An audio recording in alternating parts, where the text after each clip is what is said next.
Okay, go for it. Okay. Hi everyone, and welcome to Immigrants of Canada, a show that shows... Okay, I'll do it again. Take two.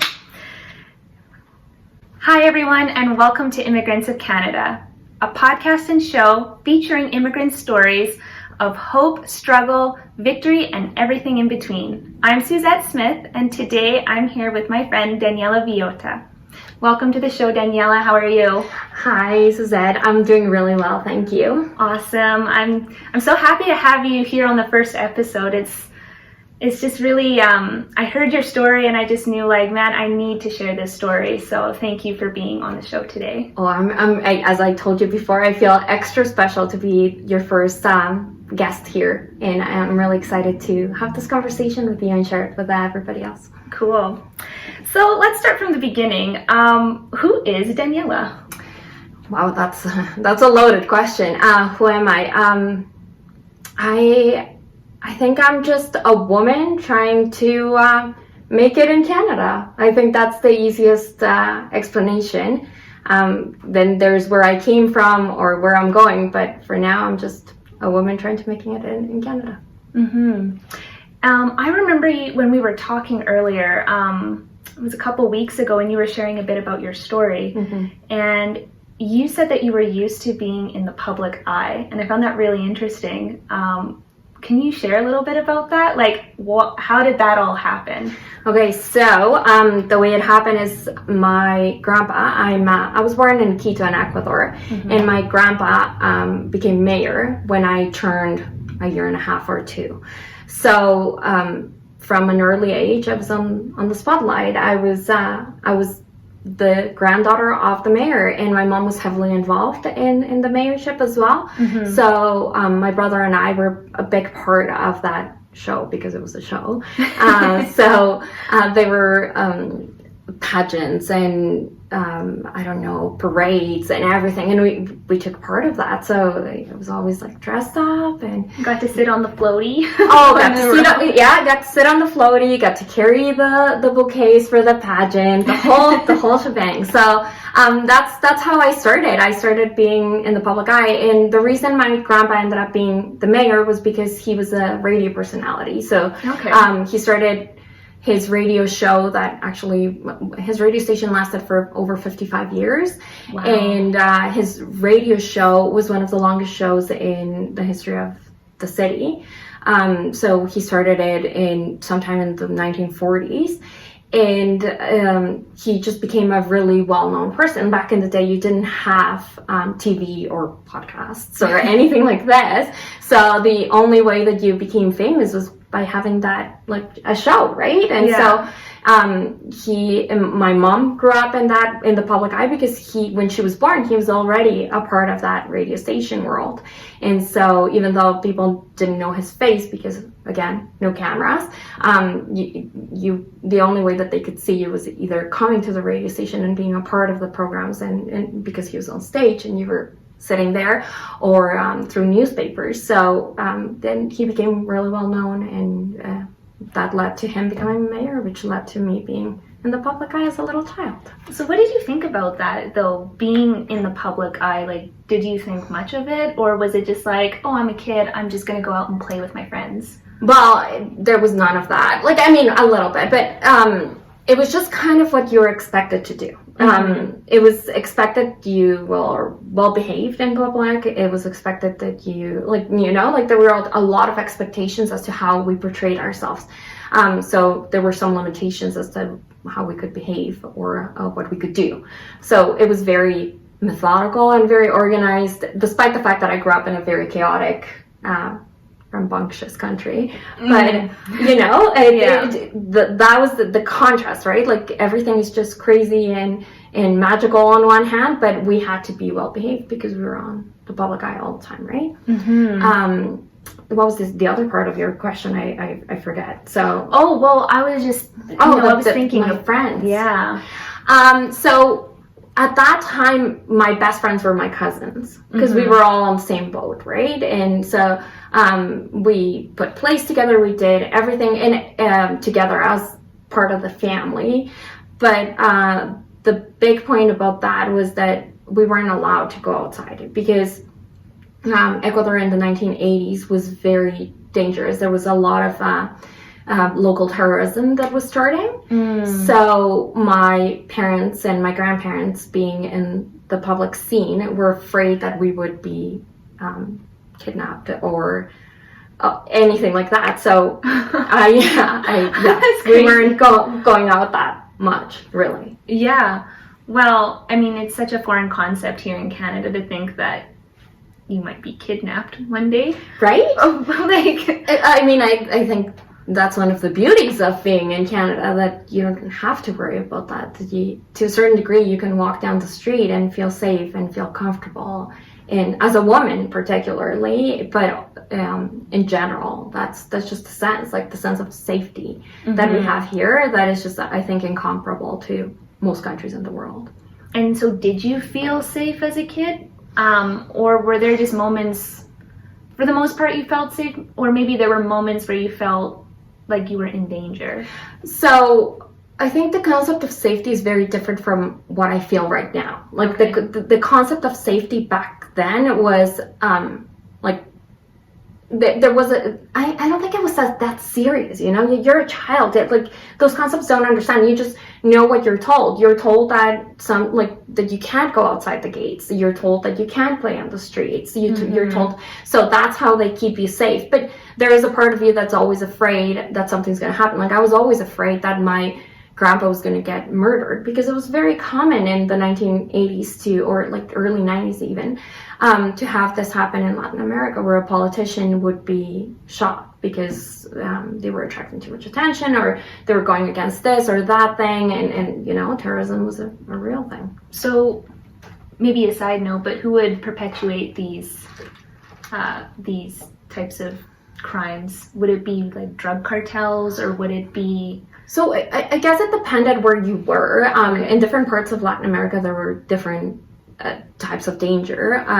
Yes, drug cartels for sure. In Ecuador, there was a left-wing, very extreme left-wing movement that was happening back in the 80s.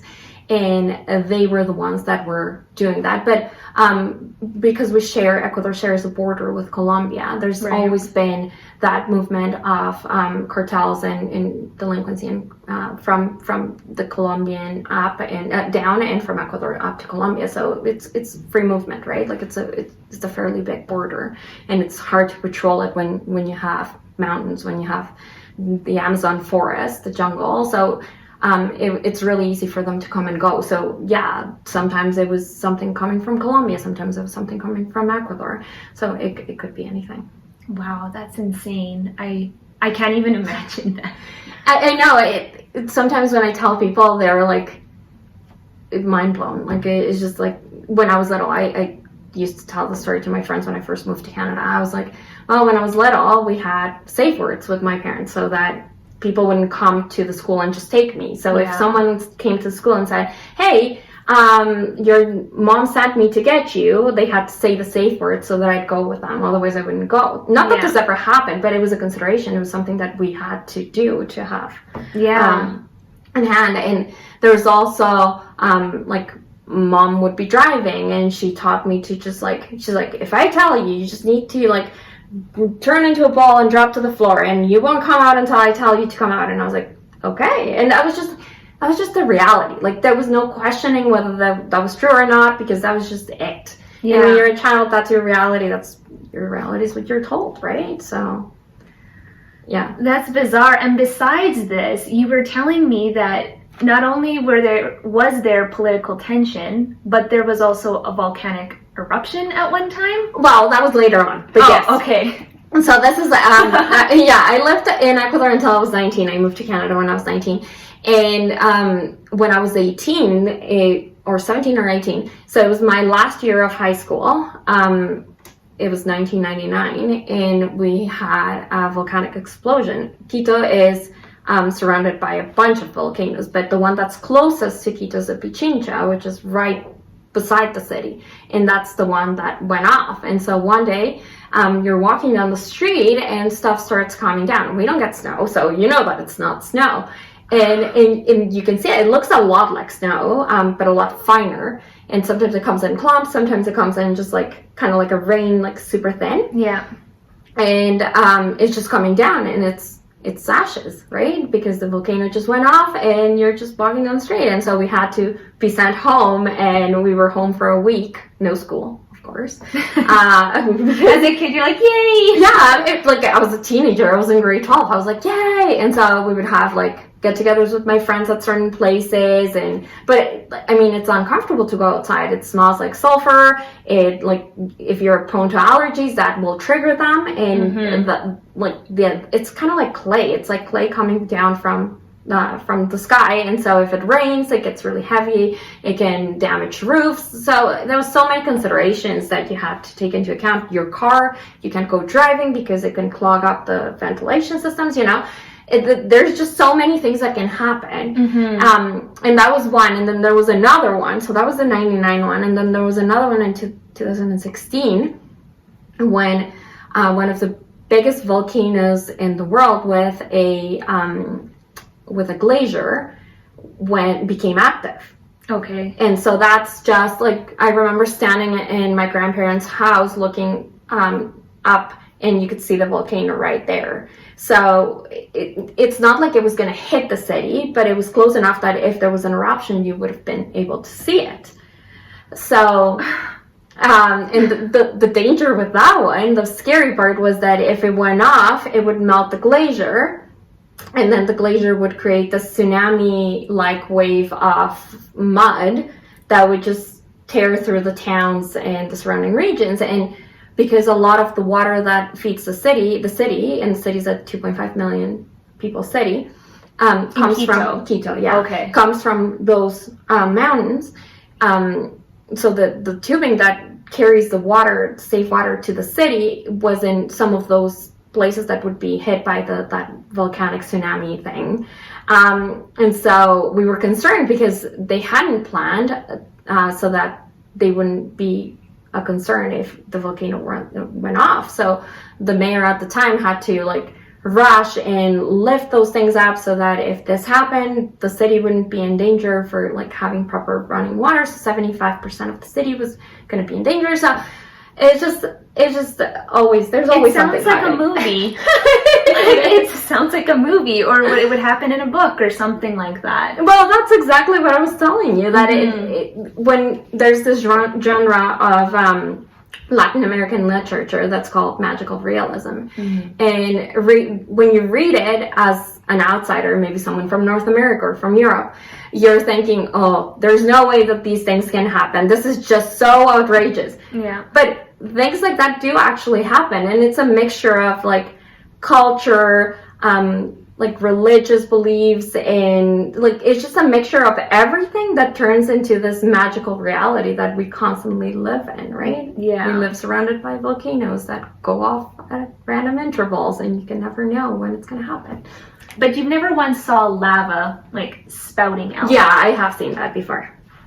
Because there was another volcano that was actually going off at around maybe 2001. And we took a bus to one of the towns nearby. So this volcano is called Tungurahua. And it's actually been on and off, going off for the past 20 years at this point. And so we were just driving down with the bus into this little town called Baños.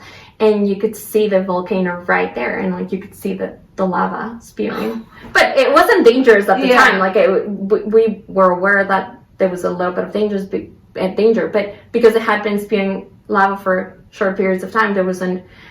They didn't consider that there was a threat that it was just going to go off massively, right? Because it had been releasing energy slowly. I don't know. Those are the things that happen in Ecuador. Well, not only that, but you mentioned to me as well the earthquake that happened that was like a Richter scale of like 7.8. Yeah, so that one, I've actually lived through 2 earthquakes in my life. One in 1987 when I was 5, and that one was pretty crazy. Like I have certain memories. Like I have memories of like the lights going out and like the windows shaking, because that's what happens when there's an earthquake. Like you can feel the structures move and the windows look like jello. And I know windows can be jello. So they go in waves like this because glass is actually not super solid. I thought it would have just like shattered. If it's strong enough, it does shatter. Okay. But where I was, it was in the epicenter of the earthquake. So the windows kind of bend to the rhythm of the waves that the earth is giving out, right? Right. And you can see them. It's crazy. Like you can see how the windows do this. And so, like, I have a memory of that, and, yeah, of course. And then running up the stairs being like, we need to get out of the house because, you know, like, and then you have the aftershocks that come out, like, the whole time. And then in 2016? Jeez, that was a crazy time. Yeah. 2015, 2016, I can't remember when it was, but there was a big earthquake in April, and it was in the coast of Ecuador. And so we were, I was on my way to watch a play at the theater, and I got into my car, turned my car on, and I can feel it vibrating like crazy. And so I was like, oh my God, something's wrong with my car. So I turned it off. An explosion. Yeah, like you never know. It's Ecuador, anything's possible. So, I turned it off, and I could still, like, it felt like someone was on top of my car just going like this, like pushing it, like the bouncing movement. And I was like, what is going on? And I remember looking at the rear view mirror and catching like a window behind me, and you could see the waving, and I was like, oh, I know what this is. So ran downstairs to see my mom and my sister, and the three of us are standing in the hall entrance to my parents' house, holding hands, and it kept going and going. It lasted for over a minute, and when if you've ever done a plank, you know how long a minute is. If you've ever lived through an earthquake, you know how long a minute is. Probably twice as long in an earthquake. Oh my God. Your life is literally in jeopardy, not in a plank. Right, exactly. Your stomach's in jeopardy. Yeah, right. True. So when we just sit there, and I have this memory, like we had one of those old grandfather clocks, and like you could hear, it was very eerie because you could hear the thing going, right, pling pling pling pling, and my sister, my mom, and I are like holding hands, and we're like, we know that this is a big deal. This is the second one that I've lived through. My mom has lived through a couple more, so she knows. We both are looking at each other knowing that this is happening somewhere and that people are dying as we speak, because if we feel it that strong, it's in that long, it's definitely that bad somewhere else. And it was. So after that night, I remember looking through Twitter and seeing the first like images that people were posting of all the damage that happened, and it was terrible. Over 600 people died, and that's the official number. And not including casualties of like. That was the official number, and I've talked to like former government officials, and I was like, is that real? Because the devastation was so vast in major coastal cities. So a part of me is like, it can't have been only 600 people. Like, I mean, 600 people is a lot, and of course, if you think about it, but just seeing the sheer amount of, and that was deaths, you said, 600 deaths. Yeah. So not including people that were injured. Right. Correct. Yeah. So, or people that were rescued after a while. Like I remember, in the next couple of days, up to a week, you could see people posting photos on social media. Like, have you seen this person? Because in that kind of a situation, communication is lost, right? Like power is lost, cell phone towers are lost, all of those things are lost. So if you get separated for some reason from one of your loved ones, trying to find them is an ordeal, right? Like you don't know if they're at a hospital, you don't know if they've been taken by somewhere else, if they're still underground, like. And so, like, you could see the pictures of people popping up just so that people could identify them. And of course, you have the amazing news of people that survived for 72 hours in rubble, which is so, because it's a national tragedy, right? Like, it's something so deep. And when you hear those stories, it's uplifting, but at the same time, you know how many people are dying, right? Yeah. And I remember talking to one of the journalists that was there the day after it happened, and her stories were incredible of the things that she saw, and these were major cities. And if you ever just Google the 2016 earthquake in Ecuador, you'll see the devastation. Oh that my happened. gosh. Wow. Yeah, and I mean, we had to get together as the civil society because the government took a really long time to react, right? Yeah. So us as a civil society, we're standing by, trying, like, hoping that they will get their gears in motion and go help these people that don't have water, don't have food, don't have shelter. And we didn't see it happening. So we organized ourselves separately, like, as individual citizens, and people started collecting food, and so we did food drives, and I remember going down the neighborhoods asking people to, like, restaurants to donate food, or random people, like, knocking on people's door, which is not something you would ever do in Ecuador just because of the level of danger and Right. and all that. And that was one time that I was actually quite proud to be Ecuadorian, because the level of empathy and the level of caring that I saw then was not something that I necessarily see on a regular basis. So it was a difficult time. It was a time that the country actually came together to be better. Well, and I kind of wonder too, because you hear in, well, Latin American culture, it's normal for the people to be very warm and empathetic and compassionate. Right.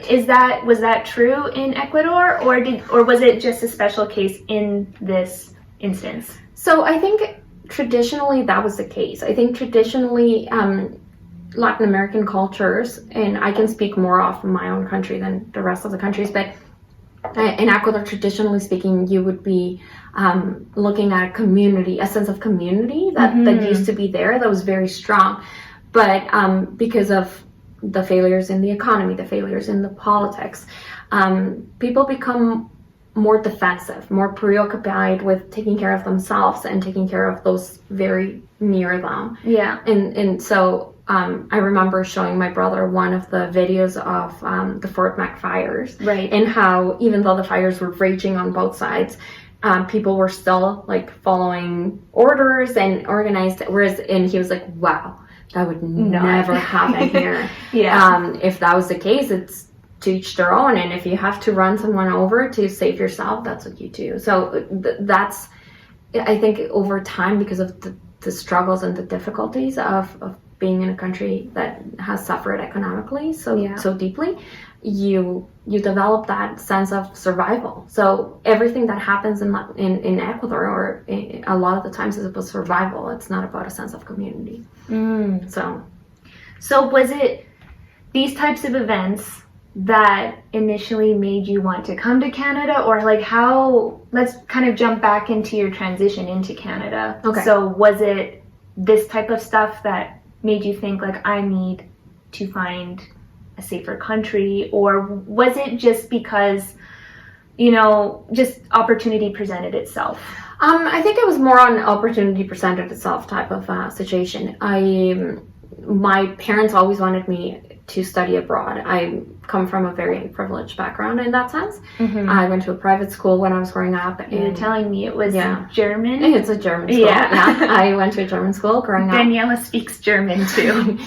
Well, not so well anymore, because it's been a long time since high school. But yeah, like, I grew up speaking German. And I come from a very privileged setting in that sense. Like, I had a private education, and my parents wanted me to study abroad. And so when we were looking at different options, Canada popped up because someone we knew someone that lived in Canada, and they were like, okay, maybe this is a great opportunity for you. And so I looked it up, found a genetics school, a science school at the U of A, and decided to pack up my bags and move to Edmonton. So it was kind of like, okay. Edmonton of all places. Right? Not Toronto, not Vancouver. No. Not even Montreal. I don't think I'd ever heard of Edmonton before this. I remember looking at the, like, they had the internet. Back in the day, there was not a lot of data, right? Like, it was the early stages of the internet. So, like 2000, 2001. And I remember looking at the trends in weather, and I remember seeing like -30, and I was thinking, why is that like that? Yeah. I've always been more of a cold person than a warm person, weather-wise. Yeah. And so I was like, oh, that sounds interesting. Man, was I wrong. Yeah, that's not so interesting. No, it's definitely not. But I mean, it's an experience, and the first time that you see snow, because you didn't grow up seeing snow, is magical. Like the crunching sound under your boots when you're walking is just like, it's something that you never imagine. Like those things are things that you never imagine until you move here.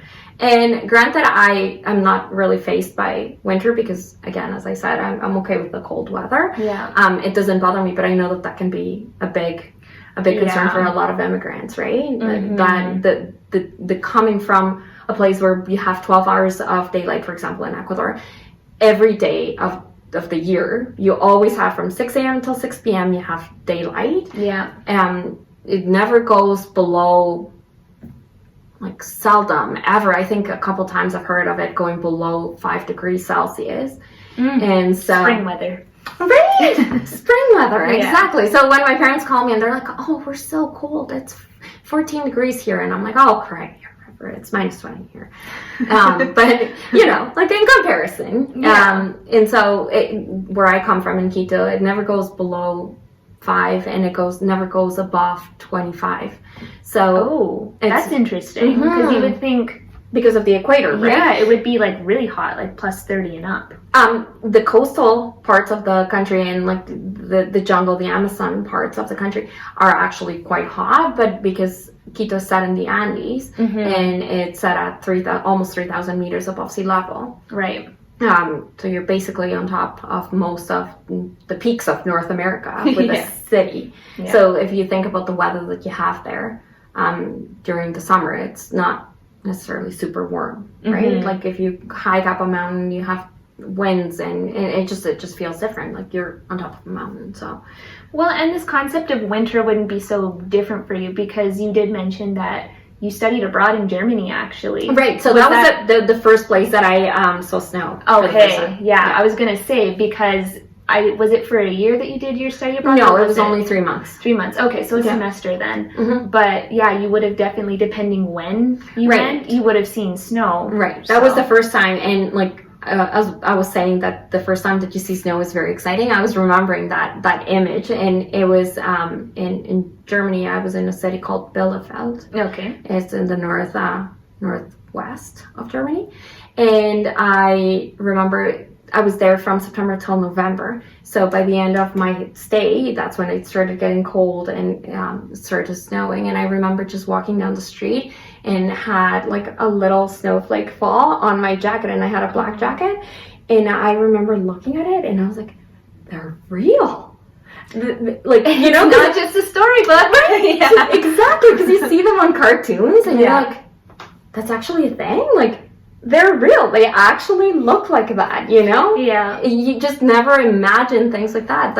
It's so new when you don't grow up seeing that, right? Well, yeah, and that's stuff that we take for granted in Canada, I think, is, well, because we grow up in it, and so we're like, oh, snow, like... Right? Exactly. Yeah, but to a lot of people who haven't seen snow, they're so excited when they see it. Like, I have a friend who has friends from Australia, and they came during the winter time. Yeah. And they went to the mountains, and she was so excited to see snow. Yeah, I mean, even to this day, after almost 20 years of living in Canada, I get excited when I can actually see the little snowflakes. Like, to me, that's the best. Like, I can sit there and just like stand there like this and just like it's magical still, even to this day, just because it will always be sort of a novelty, right? Yeah. Wow. And okay, so jumping back to Germany, you studied abroad there. Was that during high school or university? It was during high school. Okay. So that was something that the school that I went to, because it was sponsored by the German government, put together for us. So we did an exchange where we would go and live with a family in Germany, and someone from that family would come and live with us in the next year. Right. So So I had this girl, her name was Sandra. She came and lived with my family for 3 months in April, and I was there from September through November. And she came to Ecuador from, I think it was February through April. I can't remember, but somewhere around those dates. Yeah. So I lived with her family, and then she lived with my family. So that was the expectation, that they would take us on, and we wouldn't have to pay for accommodations or meals or anything like that. That would be provided by the family there. Right. And the same would apply when she came to Ecuador. Yeah. Oh, okay. So the idea was that she would work on her Spanish when she came to Ecuador, and I'd work on my German going there. Yeah. So, okay, let me get this straight. Spanish is your first language, then German, and then English. Correct. Okay. Yes. And in Germany, you said that that's how you kind of got turned on to the idea of immunology, genetics? Genetics. Okay. So one of my really good friends from high school, her sister was already graduated and living and going to university in Germany. And she lived in Bielefeld.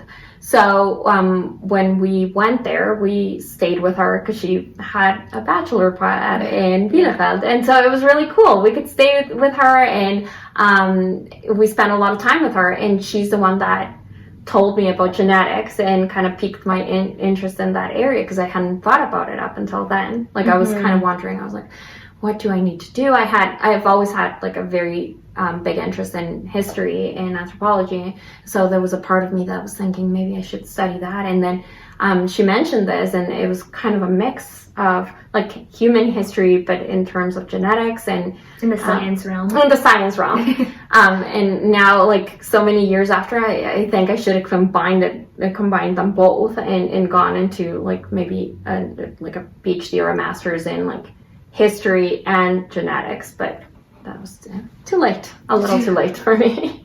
Okay, so then you took this idea, and when you came to Canada, you decided to go into Bachelor of Science degree? Yes. And specializing in genetics. Correct. Okay. So the U of A has a program, or had a program, I don't know if they do anymore, but it was like a specialization or an honors degree in genetics.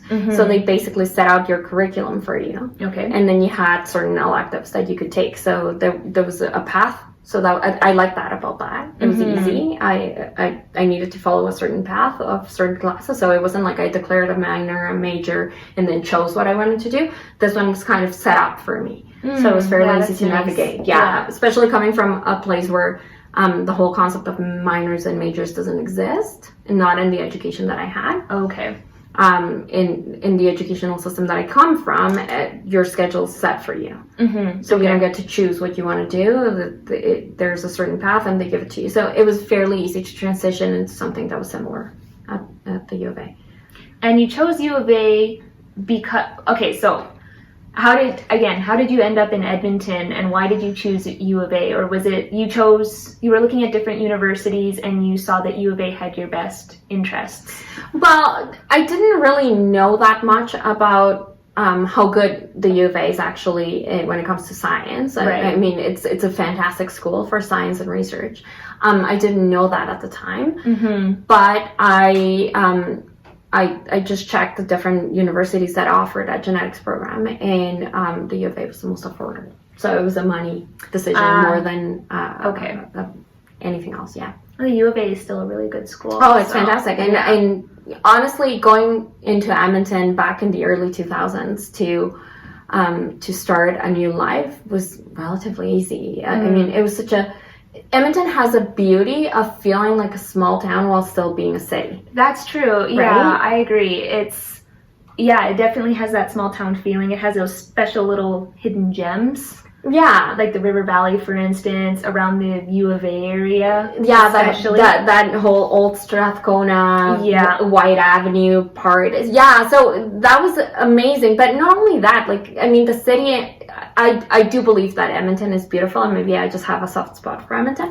But I think the part that was the best part of that whole deal was the sense of feeling welcome. Okay. So the people. And of course, I didn't know anybody. I just got into a plane and landed in Edmonton. And so you just decided, okay, Canada, I'm going to Edmonton because the U of A is there.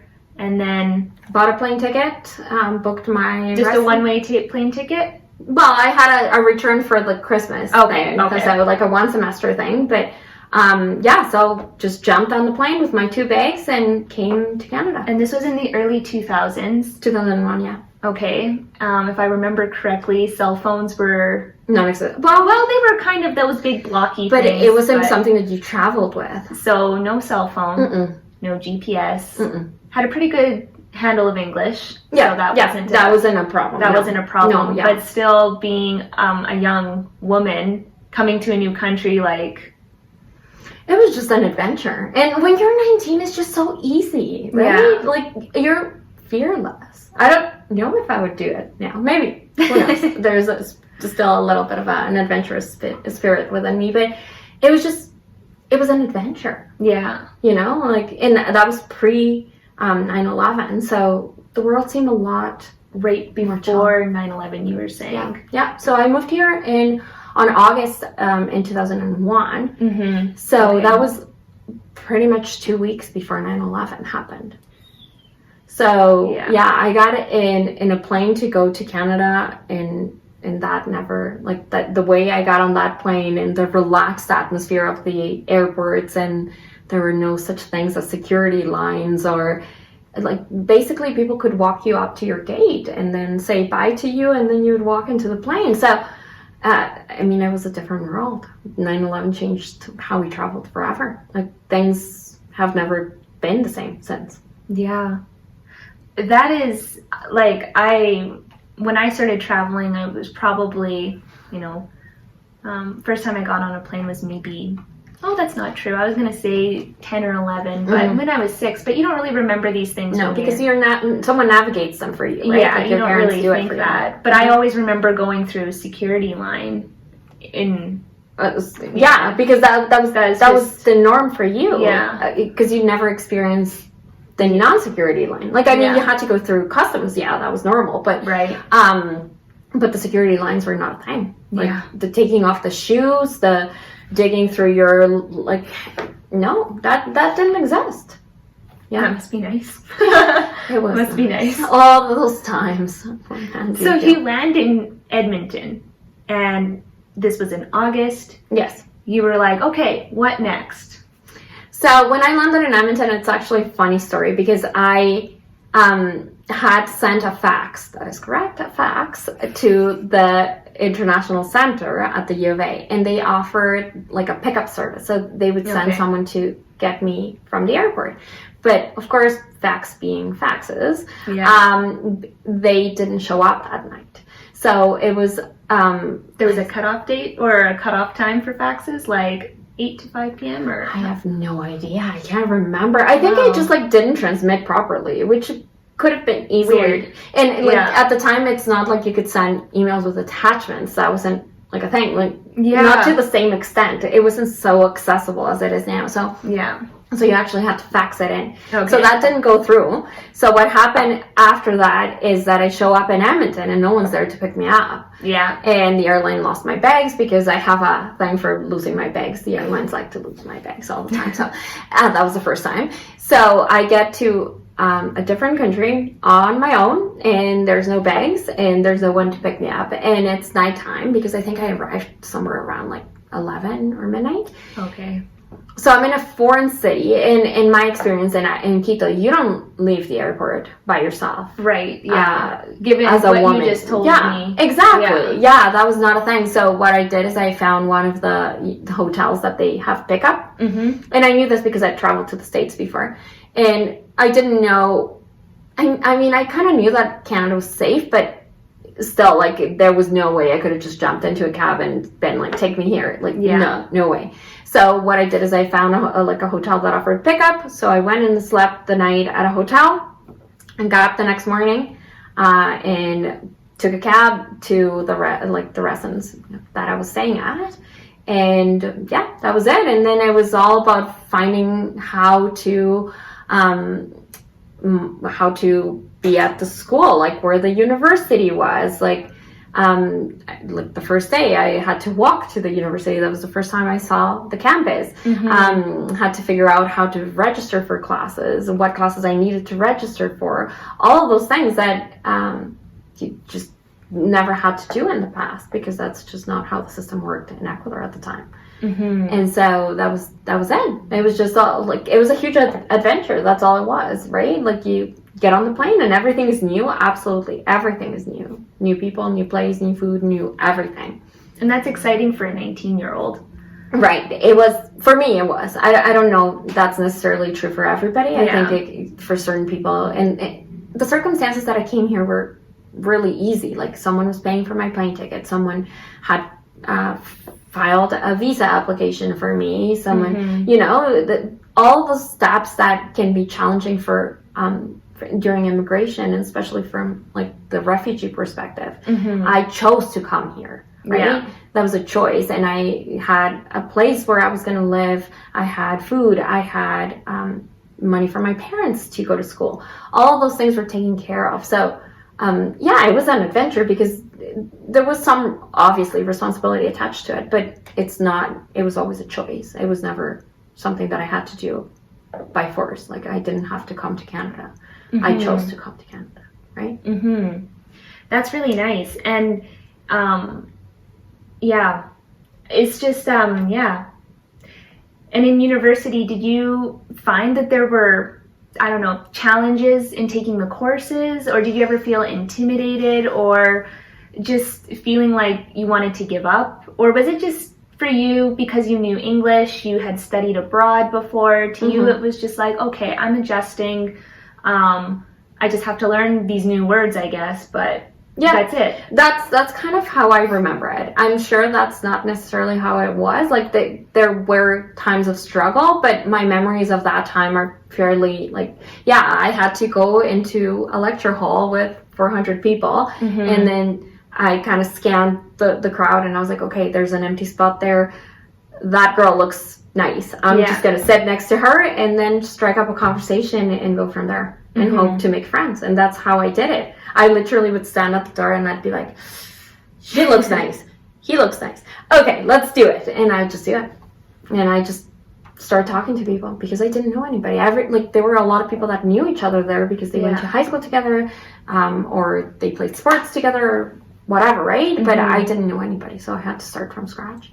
So being outgoing really helps in that sense, right? It definitely helps. Like, right? What do you do? Because your family's not here, so you have to kind of create this family. Your own new family, right? I mean, there was a benefit to living in a residence, that I did get to know people in that setting, right? So there were people from other parts of the world and from other parts of Canada that were in there that I could just talk and got to know, because we lived right next door, right? But some of them were in some of my classes, but other people weren't in the same classes, so I needed to have someone that I could ask questions to.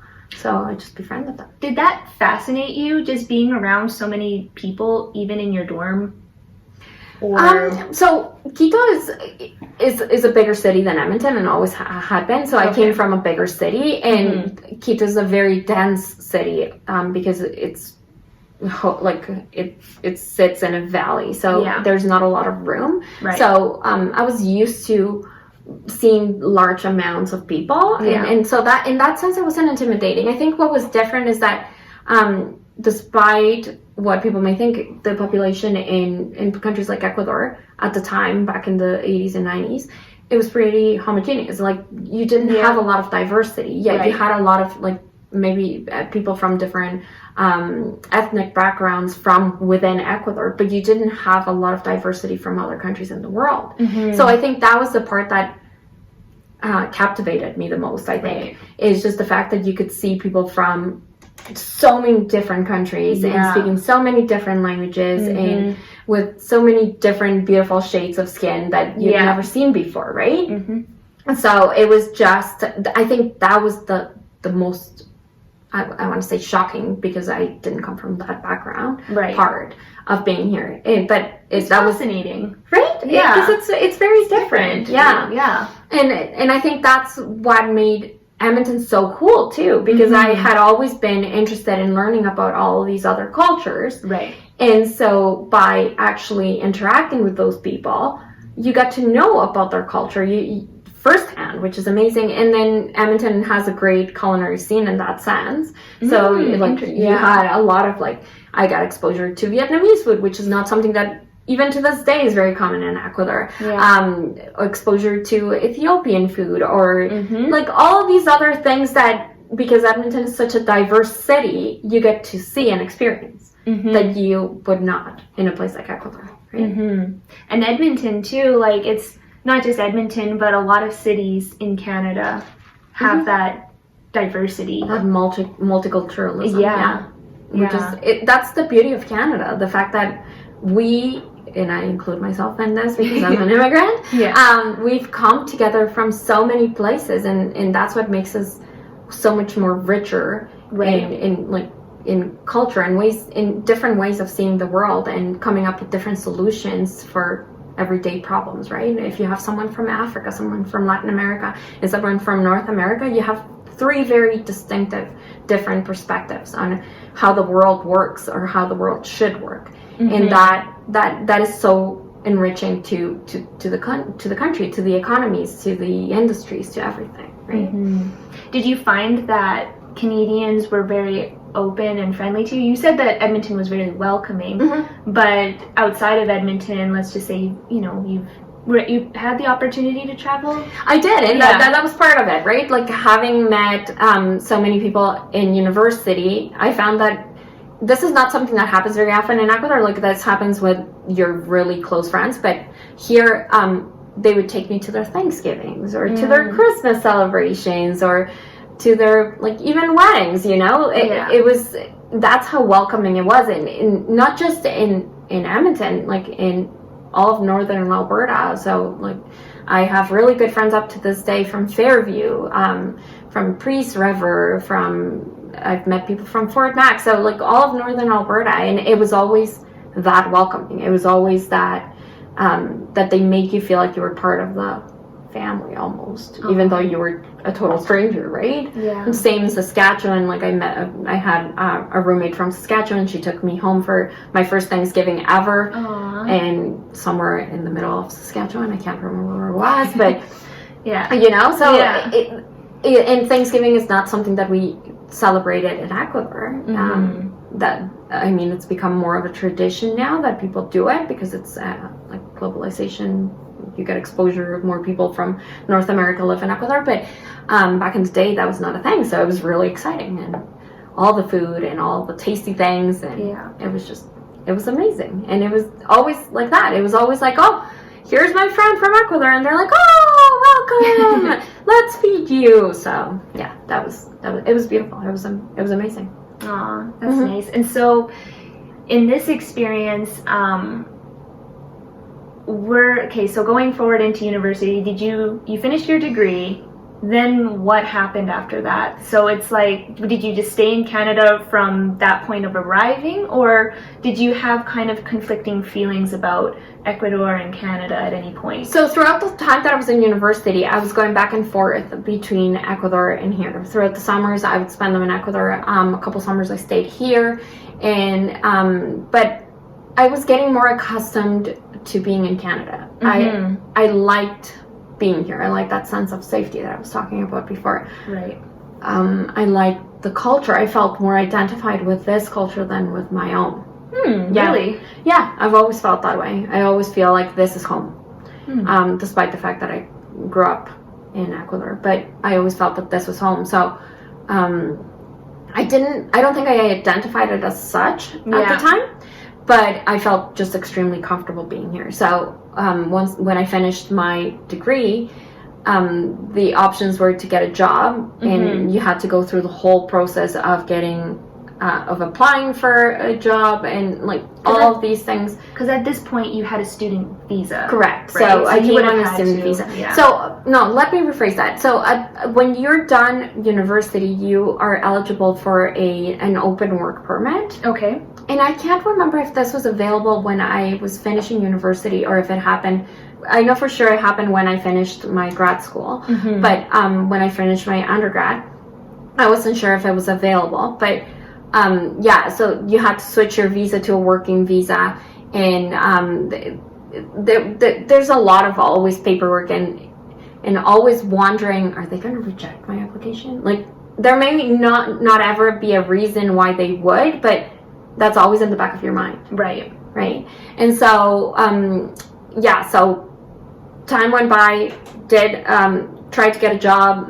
That job fell through and decided that I was going to go to grad school because I didn't want to go back and live in Ecuador. So, and because I always had wanted to go into grad school. So I did a master's degree, and so another student visa, a master's degree for that. And then when I finished that, I got this open work permit. But when I finished my master's degree, it was 2008. So it was the crisis. Recession. The recession. So it was really hard to find a job in science. And on top of that, I wasn't enamored with science anymore. You were telling me because what you originally wanted to do was research. Right? And so did you actually try out research for a little bit and then realize, oh, this isn't for me? Or was it during your degree that you're like, That's exactly it. Okay. It was during my master's degree that I realized that it was just not going to work.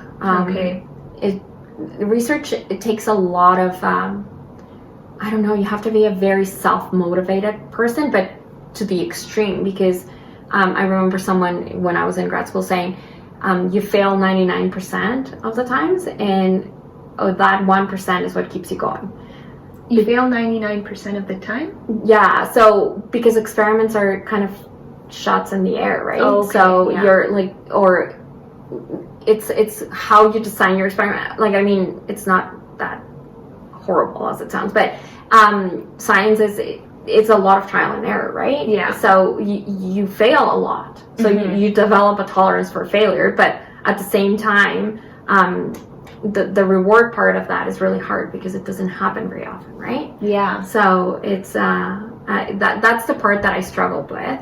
So on one hand that, in another hand, also the type of people that are drawn into science. I'm a very outgoing, very chatty, very extroverted person. Yeah, and most people in science are more into the introverted side. Yeah. And so I found it very hard at that level to develop relationships with my peers, and to that, like, my personality just didn't match what was needed to become a successful scientist. I didn't think.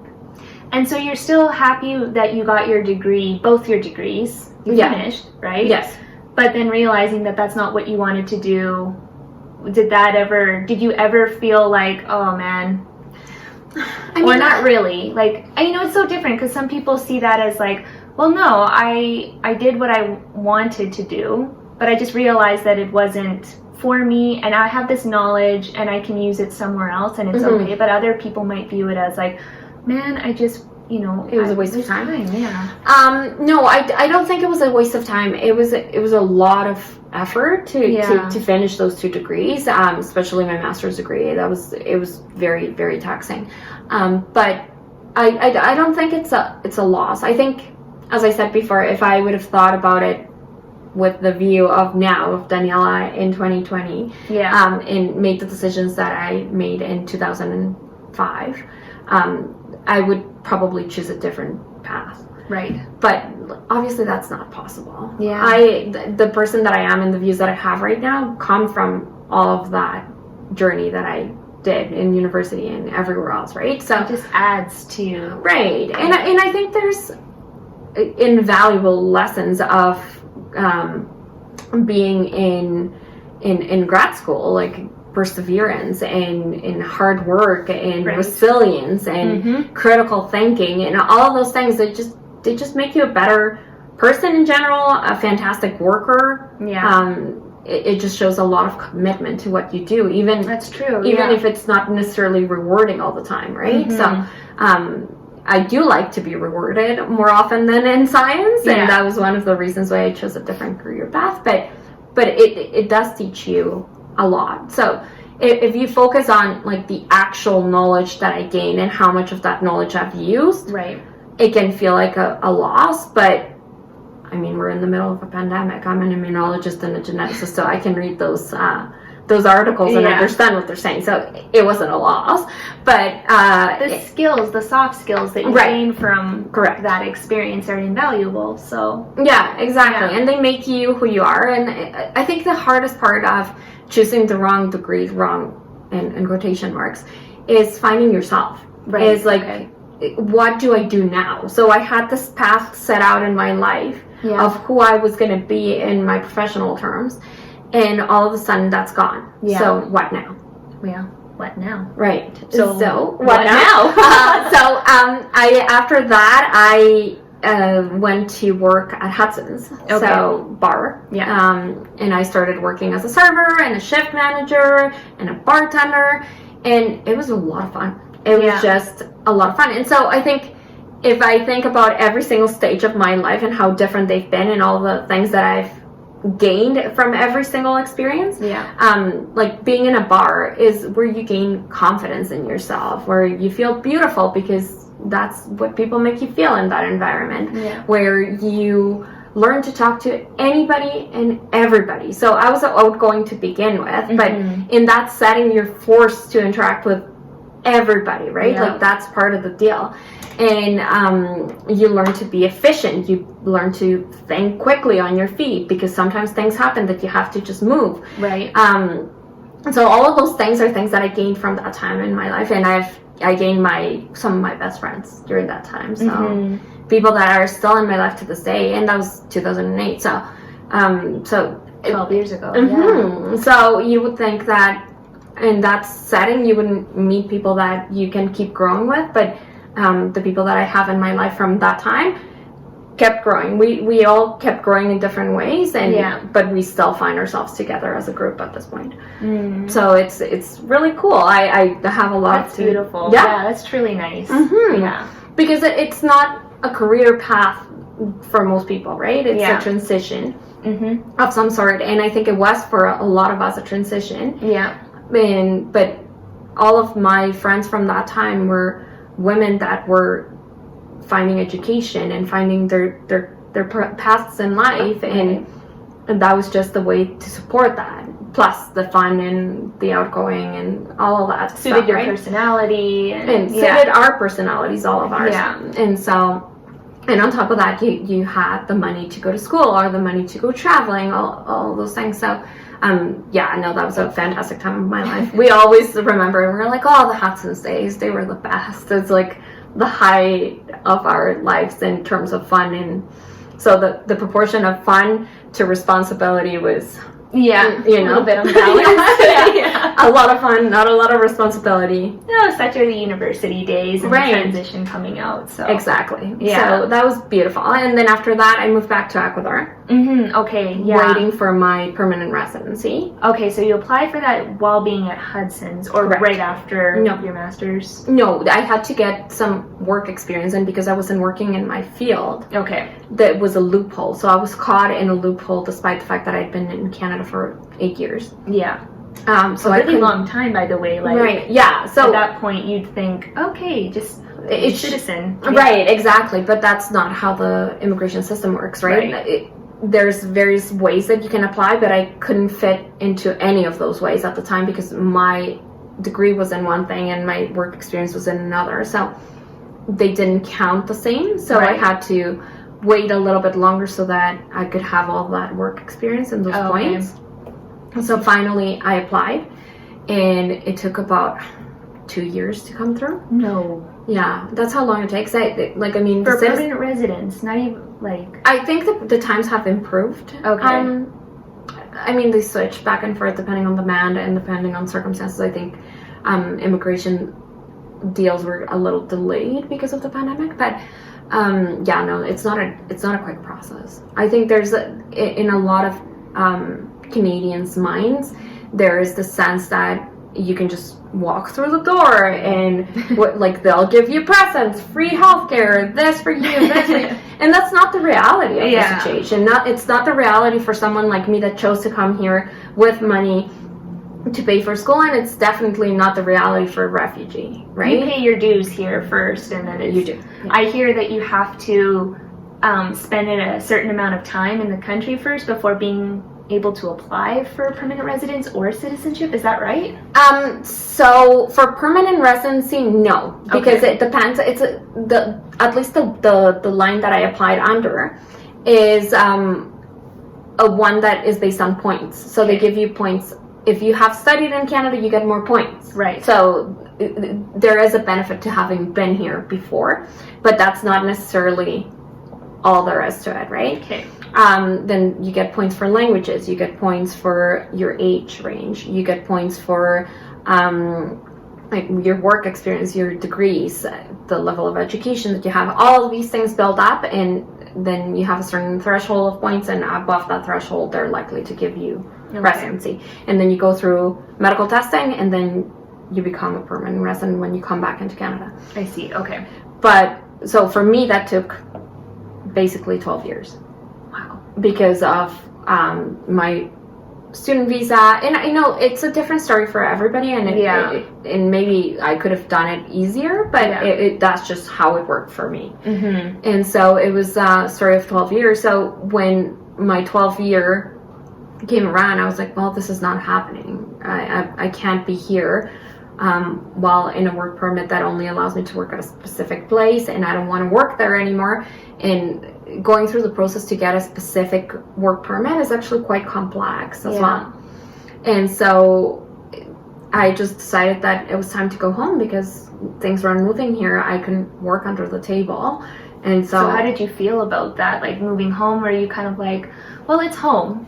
So it was like, it wasn't, I can tell you that if I would have gotten my residency at that point, I wouldn't have gone home. Okay. Yeah. So it was never something that I chose actively in that sense. It was something that I had to do because the situation demanded that I left because I couldn't stay here and keep working. Okay. So it was not something that I wanted to do, but at the time my mom needed support. Right. So emotional support. So we decided my sister and I would live together here. We decided to move back to Ecuador. Okay.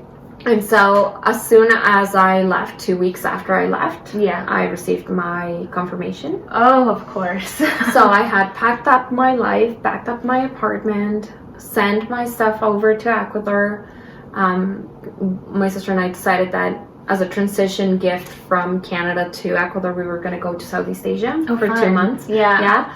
And so I was in Thailand sitting at a random restaurant where they had Wi-Fi, and I checked my email, and lo and behold, there's your acceptance. 2 weeks after I left Canada. You're probably like, oh. Yeah, I couldn't believe it. But at that point, I was already committed to returning to Ecuador. I was literally, my plane went back to Ecuador, and I couldn't return to Canada at that point because I would have to go through the process to finalize my permanent residency to be able to come back, which meant that I had to do medical testing and then come literally through the border so that I could get my residency. So do you lose your spot then? Did you lose your spot at all? Like no. So they hold it. So what they did is they send you an email. They send you an email saying you need to send in your medical tests. Okay. And once you do that, they actually start processing the next steps, which is just sending you a finalized letter that says, okay, you're good to go. You can come through the border, and once you come through the border with that letter, you're accepted as a permanent resident. So it's never like you lose your place in line because you decided to go back to Ecuador. You were already committed to that. So it was like, well, the option of Canada is always there because all I have to do is send in these medical tests. Correct. And I can be a permanent resident here, and yes, that's okay. So it was always like I had a foot in Canada and a foot in Ecuador because I did process my residency. I did send the medical testing and everything. So I had the letter ready to go. Yeah. So first chance I got, I came back, went through the border, did the thing, and they gave me my permanent resident card. And I was like, okay, well, do I want to be here? But I was working with my family in Ecuador. I was doing business school. I was running my brother's businesses in Ecuador. So I had shifted gears in terms of my career, and I was helping my family. So I'm getting like reacquainted to life in Ecuador again. Yeah, because I remember you mentioning that you feel like you grew up in Canada professionally. Correct. Yeah. And so it's like you learn the language, and when you come back to your native country, you kind of think like, well, You're lost. I don't have any of the words. I Yeah. remember you telling me that. There's a few things that happened when I moved back. So the first one was exactly what you just described. I had grown up as an adult for 12 years in Canada, right? So all of my post-secondary education happened in English. Yeah. And so I've always surrounded myself with English-speaking people. And so I didn't practice my Spanish that often. So Not even with my sister? Yeah, not even with your sister, or even like any Latin friends that you made in Edmonton. So I had a few Latin friends, but my focus was always to become as acquainted with Canadian culture as possible. Okay. Which is, I mean, I question that decision now, but at the time that was the right decision. Like I needed to learn the language. I needed to learn how to live here. Yeah. So I focused on that. And so my sister and I did talk in Spanish to each other, but there's always, even to this day, we talk in Spanglish. So like part in Spanish, part in English. Yeah. And so that was that. And plus it's colloquial, right? Like you're not talking in professional terms. You're not addressing someone formally. It's your sister. You just talk to her like you would talk to your friends. And so transitioning back to being an adult, a 30-year-old woman in Ecuador trying to find a job, like starting over again. It was hard because I didn't have that vocabulary. I remember going to job interviews and struggling to speak in Spanish in a professional way because the words that are coming to my head are in English. Yeah. So that was a struggle. The next struggle was credit. So here I had built up my credit. I had my records and everything. I had like a credit history. When I went back to Ecuador, that wasn't there. Yeah. Because I moved out of Ecuador when I was 19, so I hadn't had the chance to build all of that. So no one was willing to give me a credit card in Ecuador. Okay.